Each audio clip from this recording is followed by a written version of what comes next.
কি হ্যালো অসমবাসী রাইজ চাওক আপনালোকে জুবিনদার মৃত্যুতে কিন্তু আমাদের আসামে এসে গেল। আমি অ্যাম্বুলেন্সে দেখানোর চেষ্টা করছি আপনাদেরকে। প্রচুর ভিড় এখানে ক্যামেরা ভালো করে ধরার চেষ্টাই করতে পারছি না।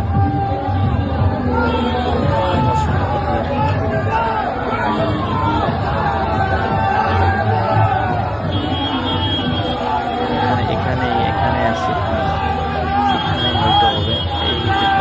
এই যে দেখো আপনারা, দেখো এটা কিন্তু গুয়াহাটি এয়ারপোর্টের সামনের দৃশ্য। এই যে দেখা যাচ্ছে জুবিনদার ডেড বডি। তো বলবো বিধাতার নিয়তি আমাদের কাছ থেকে জুবিনদাকে কেড়ে নিয়ে গেল। সবাই দোয়া করবো ওনার জন্য, আর ভিডিওটা বেশি বেশি করে শেয়ার করবো যাতে সবাই জুবিনদাকে চিনি পায়।